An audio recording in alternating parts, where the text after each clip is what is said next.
آپ کے لیے جب رشوت کا راستہ کھولا جاتا ہے اور مجرم اپنے آپ کو قانون کی گرفت سے بچانے کے لیے ضمیر خریدنے کی کوشش کرتا ہے تو وہ ایک سخت امتحان ہوتا ہے۔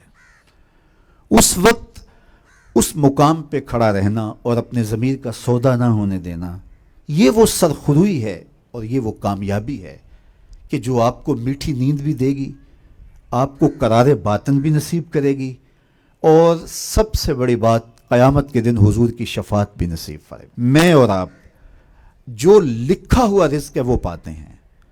اب اس لکھے ہوئے مقسوم رزق کو حاصل کرنے کے لیے ہم چاہے جائز راستہ اختیار کر لیں، چاہے ہم ناجائز راستہ اختیار، یہ ہمارا اختیار ہے اور اسی اختیار پہ ہمیں پکڑ ہے۔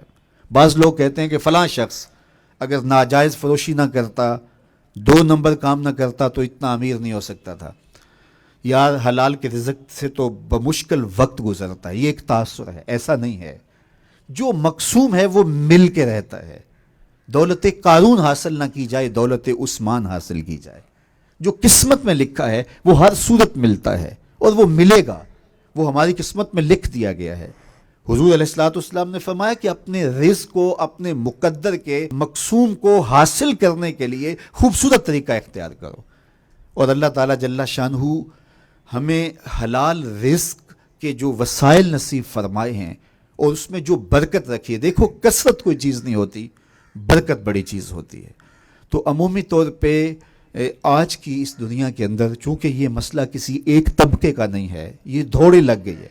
سویر سے شام تک ہر شخص مال و دولت کی دوڑ کے اندر ہر حلال حرام کی تمیز چھوڑے ہوئے ہے، جبکہ ہمارے آقا و مولا نے ہمیں رزق حلال اختیار کرنے کی نہ صرف تلقین کی بلکہ حرام سے بچنے کی اس شدت کے ساتھ تلقین کی کہ اگر کسی شخص کے بطن میں حرام کا لقمہ جاتا ہے تو اس کی جو کم سے کم اس کو سزا ملتی ہے وہ یہ ہے کہ اس کی دعائیں قبول نہیں ہوتی۔ بلکہ علماء نے لکھا اس ضمن میں کہ اگر میرا رزق پاک نہیں ہے، آپ کا رزق پاک نہیں ہے، تو میری اور آپ کی دعا تو قبول نہیں ہوگی، نیک لوگوں کی دعاؤں سے بھی حصہ نکال دیا جائے گا۔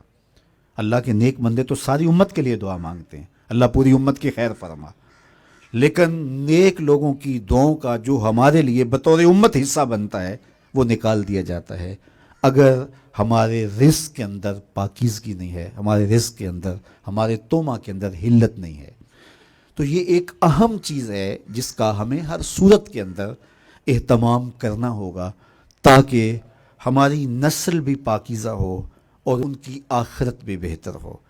چونکہ رزق حلال سے پلا ہوا جسم اور رزق حرام سے پلا ہوا جسم دونوں میں فرق ہے، اور اللہ تعالیٰ جل شانہ نے ہمیں حلال رزق کمانے کی نہ صرف تلقین کی ہے، حرام سے بچنے کی سخت تاکید کی۔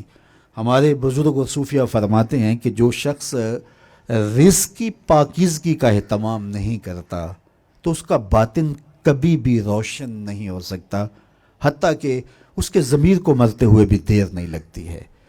تو مجھے بھی، آپ کو بھی اور پوری قوم کو ہمیں پاکیزہ رزق کو اختیار کرنے کے لیے تگ و دو، تردد، کوشش اور محنت کرنی چاہیے، اور اللہ کی طرف سے دیے گئے تھوڑے رزق پر توکل سیکھنا چاہیے۔ سیدنا علی المرتضیٰ رضی اللہ تعالی عنہ کا ایک فرمان سنیے، آپ نہال ہو جائیں گے کہ میرے حضور نے کیا ارشاد فرمایا۔ کہ بعض کا ایسا ہوتا ہے کہ انسان دائیں بائیں دیکھتا ہے کہ اطراف کے اندر لوگ موج کر رہے ہیں اور میں بھی اسی منصب کا شخص ہوں، لیکن میں رزق حلال کی تلاش میں بہت پیچھے رہ گیا ہوں۔ تو سنیے اس کا کتنا بڑا وعدہ میرے حضور نے دیا، جو اللہ کے دیے گئے تھوڑے رزق پہ راضی ہو گیا، اللہ قیامت کے دن اس کے تھوڑے عملوں پہ راضی ہو جائے گا۔ جب آپ افسر بنے تو آپ جن دنوں میں پڑھتے تھے، جن دنوں میں تیاری کرتے تھے امتحانات کی، تو دن رات ایک تھا، شادیاں بھی چھوڑ دیتے تھے، خوشیاں بھی چھوڑ دیتے تھے، نیند بھی پوری نہیں ہوتی تھی، کھانا بھی بعض کا ٹھنڈا ہو جاتا تھا۔ کیوں؟ آپ کی ایک منزل تھی کہ میں اس منزل کو حاصل کرنے کے لیے یہ محنت کر رہا ہوں۔ تو آج آپ کے کندھوں کے اوپر یہ جو پھول لگے ہیں، یہ آپ کا اعزاز ہے، یہ آپ کی تکریم ہے، معاشرہ آپ کو عزت دیتا ہے۔ تو یہ آپ کی اس محنت کا نتیجہ ہے۔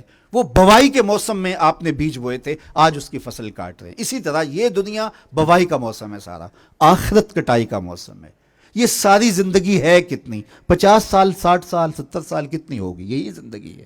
اور آخرت کا ایک دن 50,000 سال کا ہے.